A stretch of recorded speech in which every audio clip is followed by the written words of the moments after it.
the National Association of Realtors just came out with a report discussing foreign home buying in America from March 2021 to March 2022. And what they found was actually a decade low in the number of foreign home purchases in America. So this flies in the face of the narrative that this housing bubble was caused by foreign buyers, especially Chinese buyers. Those levels are much lower today than they were 5 years ago. So there's less foreign buyers. And if you want to pull this up, it would be National Association of Realtors Foreign Home Buying Report, if you Google that. And the foreign buying reached a peak in about 2016, 2017.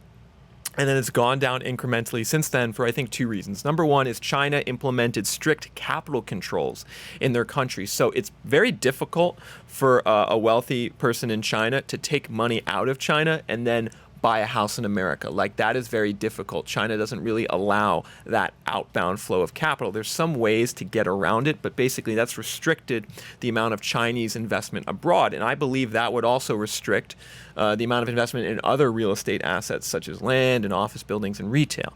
Now, there is certainly the potential that Chinese companies, bigger companies or maybe government-backed companies, could be buying farmland. I think we saw a report that it was either in South Dakota or North Dakota that a Chinese-backed firm bought some farmland, and that could be happening. And it's certainly something to watch out for because, I think we know, for the reasons you described, sometimes China's intentions might not be the best because they do have a history of stealing intellectual property. They pick favorites. They often sandbag U.S. companies when they try to expand into China. I think Uber was a company that had a lot of issues specifically expanding into China. So I think the way to look at this would be, there are some concerns and there's some issues, but we are not seeing a broader takeover of U.S. real estate by China or foreign investors in general. In fact, the trend is the exact opposite when it comes to single-family homes over the last 5 years. So a lot of this fear is not based on data. A lot of this peddling of, the Chinese are in here and they're just buying all this housing property up and what's going on. It's not based on data just at not all. Based on data. So if you go to this report, you should be able to open. There should be a report that you can open. Here, scroll down. That you see it up. There's a download button.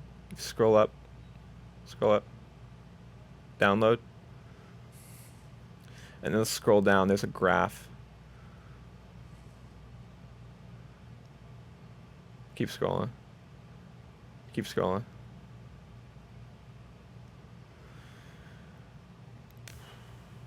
Yeah, keep scrolling. All right. That's it. That's the graph.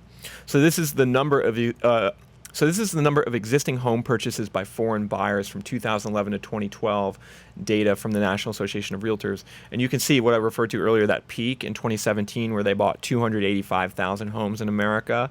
And then since then, it's just gone incrementally down every single year. Do you notice that? And in 2022, wow, that was a decade low of foreign home purchases in America. And they break it out by non-resident and resident. You can see A and B. Both of them are going down. So that's the difference if someone lives in America and is foreign and buys a home, or if someone doesn't live in America and is foreign and buys a home.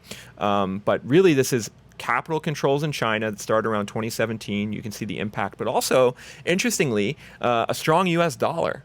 The U.S. dollar has been pretty strong the last 5 years compared to other currencies, especially in the last 3 to 6 months. It's really gained. And what a strong U.S. dollar does is it makes it much more expensive for a foreign buyer to buy in America. Because all of a sudden, if the U.S. dollar appreciates compared to the Chinese yuan, that means, say it appreciates by 20% compared to the yuan. I'm just throwing a number out there. That means that it's now 20% more expensive for a Chinese buyer to convert their yuan into dollars to purchase a home. So we have multiple factors pushing down foreign ownership, foreign investment in America's housing market, which means this housing bubble was a domestic bubble. This was caused not by foreign buyers. This was caused by local buyers in America, both big corporations buying up homes and small investors buying up homes. That's what caused home prices to go up so much, especially over the last year when we had a reduction in regular home buyer demand starting in the middle of 2021. Investors then surged to kind of take the place of the regular home buyer starting a year ago, and that's what really caused home prices to go up, especially in a market like we're in Dallas or in Atlanta or in Jacksonville. It's local domestic investors pushing home prices up in America, or at least that was the case over the last year. We're now seeing that flip now that interest rates are up and the housing crash has started.